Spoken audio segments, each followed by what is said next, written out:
Good afternoon. We come to you live with this special report of breaking news from Israel. Israel has suspended contact with European Union officials who are discussing the fact that Palestinians would like to label goods from Jewish settlements in the West Bank as coming from the settlements instead of from Israel. This is just the latest battle in the ongoing Israeli-Palestinian conflict. Here to give you a little history is my co-anchor Alison. Thanks, Sydney. So what I can tell you about the Israeli-Palestinian conflict is that this is not a new issue.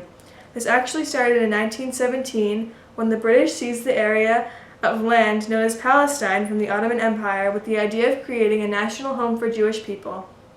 This is all outlined in a document called the Balfour Declaration.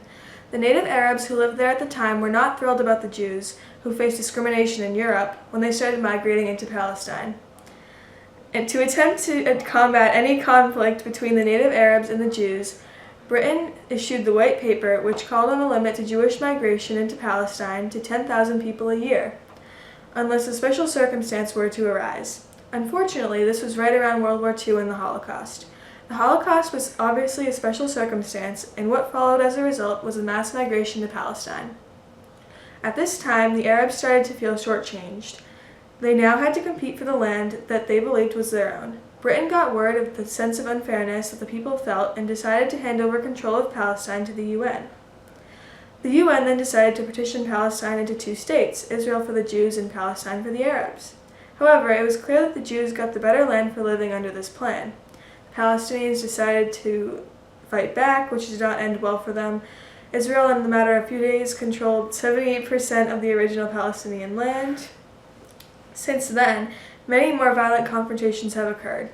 The peace process has been long and painful for all who live in the area and all other countries involved. Several attempts have been made, including the Camp David Accords and the Oslo Declaration, to bring peace, but nothing has succeeded long term.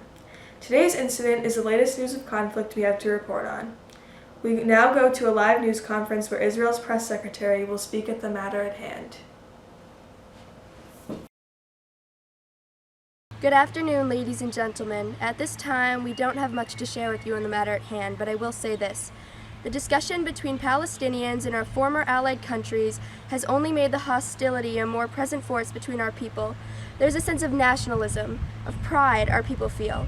Israel has a right to own this land, and it's time that the world recognized it. Although this may seem like a small issue, we're taking this very seriously. We've been fighting for so long, we want peace just as much as you do. That's all for now. That concludes today's special report, and now back to your regularly scheduled programming.